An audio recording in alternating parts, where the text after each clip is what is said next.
බෙහෙත් කියන්නේ කවුද? කෙහෙලිය ඉරින්නේ ඇයි?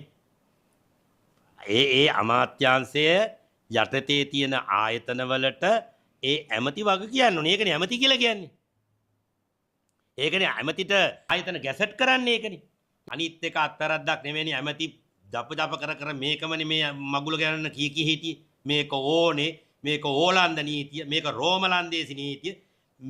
මේ යෝධිට මේ සමලිංගිකත්වයට තියෙන දණ්ඩ නීති සංග්‍රහය වැරද්ද විතර රෝමලන්දේසි කියලා පේ. යකෝ තේසවලාමේ නීතියත් වෙන්න බලලකෝ එහෙනම්. මේ රටේ ඔක්කොම නීති පද්ධතිය තියෙන්නේ මේ රෝමලන්දේසි නීතියනේ. අර ඛණ්ඩෝන වුණාම මේ කවුද කබර ගෝයා මේ තල ගෝයා කරගන්න න්‍යායනේ මේ කියන්නේ. රටේ අගමැති. Tamanට අදාළ කෑල්ල විතරක් කියලා මේක මේ රෝමලන්දේසි නීතිය දැක්කම ඔයගොල්ලෝ මාධ්‍ය යනවා ඒක. දැන් සම්පූර්ණ නීති පද්ධතියම රෝමලන්දේසි අයින් කළා. රාජානු නීතිය ලංකාවේ තිබිච්ච එක ගෙනල්ලා උළු තියපල්ලා. ඉතිහාසයේ විෂය අයින් කරලා ආය හඬු කරනවට මොකද්ද ඔක ඇතුලේ තියෙනවා කියවනේ. මොකද්ද ඔක ඇතුලේ තියෙන්නේ අතර මේ විෂය තමයි. මේ විෂය කාරණා නෙවෙයි.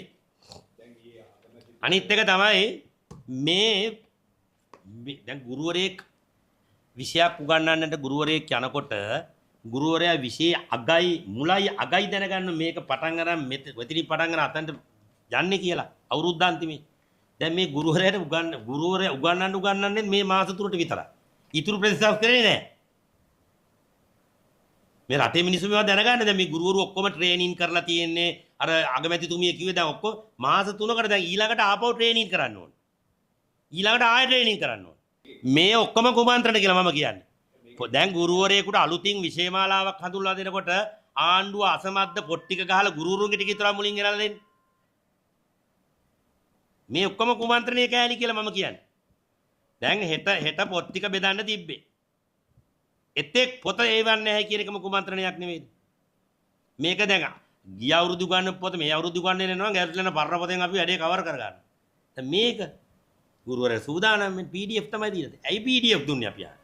ඇයි PDF දුන්නේ? විජිත හේරත් ඇමතිවරයා බාරගත්තේ වගකීම ආණ්ඩුව බාර ගන්නවා කියලා. අද පත්තරවල හෙඩ්ලයින් තියෙන්නේ වගකීම ආණ්ඩුව බාර ගන්නවා කියලා. මේ රටකට ජාතියකට වරද්දන්න මේ කෙලවන්න ඇවිල්ලා වැරද්ද බාරගත්තයි කියලා ෂේප් වෙන්න දෙන්න බෑ. වහාම අයිංගලා යන්න ඕනේ යා. කරුණාකරලා අයිංගලා යන්න ඕතනින්. අපි අමාත්‍යාංශයට එනවා නැත්තම්.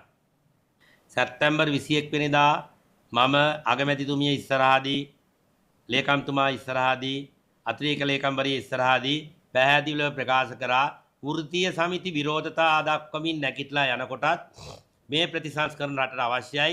දැනුත් කල් ඉක්ුත් වෙලා අපි ධනාත්මකව මෙතනට සහභාගී වෙනවා. ඒ නිසා මේක අතහරින්න නැතුව හොඳ සාකච්ඡාවක් ඇතුළේ ගෙනියමු කියලා. එළියට ඇවිත්ලත් මම සියලු මාධ්‍යයට මම කිව්වා මේක අත්‍යවශ්‍යයි. දැනුටත් ප්‍රමාදයි. හැබැයි කුණු ගොඩවල් ගේන්න එපයි කියලා මම කිව්වේ සැප්තැම්බර් 21 වෙනිදා අමාත්‍යාංශයට ඇවිල්ලා අගමැති මාධ්‍ය ඒකකේ සියලු මාධ්‍ය විද්‍යුත් මුද්‍රිත මාධ්‍ය හිටිය. සියලු මාධ්‍ය හිටියා. බලන්න එදා මගේ මේ ප්‍රකාශය සියලු හුඟක් මාධ්‍ය වල ගියා. එදා කිව්වෙත් මේ කාරණා මේ දුබලතා අපි දැක්කා. මේක යන්න බෑයි කියලා අපි දැනගත්තා. ඒ නිසා අපි කියනවා වහාම නිවැරදි දේ රටට කරන්න.